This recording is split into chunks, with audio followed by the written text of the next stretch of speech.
La semana pasada hablé de por qué el PIB no es ideal para guiar los asuntos de política pública y hoy quiero hablar sobre qué alternativas de crecimiento existen. Hay varias de ellas, pero me quiero concentrar solamente en tres, que en realidad son dos, porque la primera de ellas tiene que ver con algo que se llama teorías de crecimiento cero. Y esta es una respuesta a un estudio que se realizó por una ONG, el Club de Roma, en 1972, en el que pusieron a correr en una computadora un modelo que simulaba a la sociedad de aquel entonces, con parámetros que tenían sobre consumo, sobre producción y sobre recursos, y encontraron que ese modelo arrojaba que de continuar con los parámetros existentes en el año 2072, 100 años después, iba a haber un colapso económico abrupto. Había una caída en los factores de producción, en los recursos, y no se sabe precisamente si esto significa va a haber una guerra o va a haber una hambruna o qué otro tipo de catástrofe, pero sí es una advertencia de que nuestros recursos son limitados y por lo tanto el crecimiento es finito. Ante esto, la respuesta natural en círculos académicos y sociales fue no hay que crecer, no nos arriesguemos, crezcamos cero. Aunque suene descabellado, esta línea de pensamiento ha tenido continuidad con economistas como Jeremy Rafkin o Tim Jackson, que argumentan que nuestros esfuerzos deben concentrarse no en la producción, sino en la distribución. Por supuesto, nadie dice que dejar de crecer tenga que ser algo que suceda de un día para otro, sino que lo que tiene que pasar es que lleguemos a un nivel de producción ideal y a partir de ahí empezar a redistribuir lo que tengamos. Aunque tampoco hay consenso al respecto, al contrario, hay mucha controversia. Economistas como Eric Asadurian, por ejemplo, dicen que nuestros niveles de producción, de consumo, de explotación de los recursos son insostenibles y entonces lo que hay que hacer no es crecer, sino decrecer. Y esa es otra gama de teorías. Pero vaya, ahí están, causan mucha polémica y seguirán generando nueva información en el futuro. Pero me preguntaron la semana pasada si puede haber crecimiento de los salarios sin que haya crecimiento del PIB. Mi respuesta fue que normalmente, salvo contados casos de excepción, el crecimiento del PIB es necesario, pero no suficiente para que haya crecimiento de salarios. Entonces, las siguientes dos alternativas de crecimiento sí tienen que ver con crecimiento. Otra alternativa puede ser cambiemos los indicadores. Y aquí cobra relevancia el trabajo de William Nordhaus de la Universidad de Yale. Él, en 1972, también, diseña una medición del bienestar económico. Y esta medición se basa en el mismo número de producción que utiliza el PIB, pero incorpora algunas modificaciones. Por ejemplo, le asigna un valor a las actividades recreativas. Si a mí me gusta pintar en mi tiempo libre, eso no suma nada de valor al PIB, pero Nordhaus le asigna un valor y sí está considerado dentro de su medición del bienestar. También trata de manera diferente aspectos como la educación, que en el PIB son solamente un gasto como pintar banquetas o como cualquier otro gasto, pero Nordhaus les da una tasa de retorno y eso implica que mientras más gastemos en educación o en salud o en otros aspectos que él considera, vamos a tener mayor producción o vamos a tener mayor bienestar en este caso.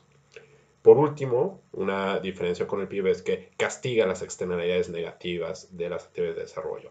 Pueden ser contaminación o daños ambientales, pero mientras más de estas externalidades tengamos, él les asigna un coeficiente negativo, entonces menor vamos a tener nuestros niveles de bienestar económico.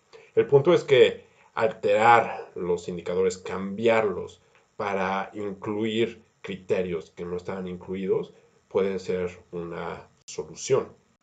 En 1968, Robert Kennedy criticó al PIB porque consideraba que era una estadística que cuantificaba los gastos en publicidad, los gastos en cárceles, pero que no capturaba la fortaleza de los matrimonios ni la belleza de la poesía.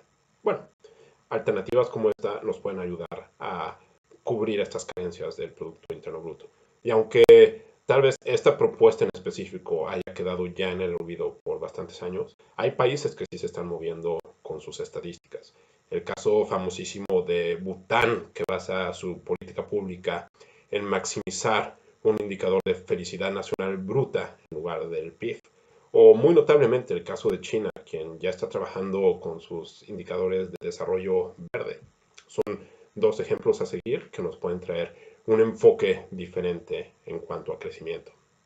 La tercera vía que decidí incluir en este video proviene de Amartya Sen, alguien muy venerado aquí en Sussex. Y es un tanto diferente porque ya no propone un cambio técnico en el cálculo de los indicadores, sino un cambio de fondo en la manera en la que nosotros entendemos el desarrollo. Sen dice que la producción es patrañas. Bueno, no porque es premio Nobel de Economía, pero sí dice que la producción y que el ingreso no deben de ser los ejes rectores del comportamiento de los gobiernos para generar estrategias de políticas públicas, sino que el desarrollo puede entenderse como un proceso de extensión de las libertades reales de las personas. Y para esto, las libertades tienen sus propias determinantes. Hay determinantes como las condiciones económicas de los hogares y las familias o los derechos políticos y sociales.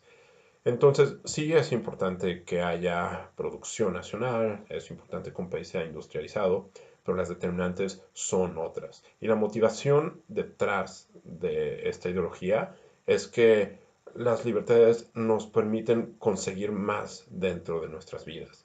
Entonces, justamente el gobierno, como actor del desarrollo, debe proponerse retirar las barreras de la libertad, la pobreza, la tiranía, la discriminación, la violencia, etcétera, con el objetivo de maximizar nuestro potencial.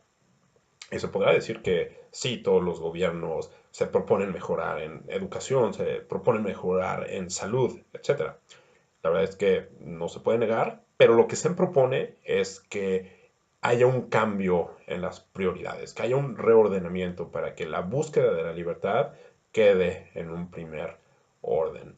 Al final, tiene más que ver con el cambio otra vez en nuestra noción de desarrollo que con un cambio técnico. Y esta quizás sea también una de las problemáticas, porque no es una visión perfecta, ya que puede ser muy amplia y difícil de medir.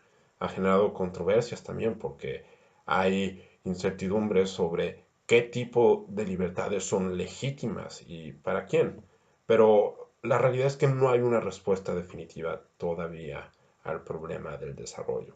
Sin embargo, esta fue una idea que me pareció bonita para reflexionar y por eso también decidí incluirla. Vaya, la verdad es que hay muchísimas otras alternativas. Estas son las que yo seleccioné, pero si tienen alguna pregunta, si tienen algún comentario, déjenmelo y ya saben que me dará muchísimo gusto conversar con ustedes.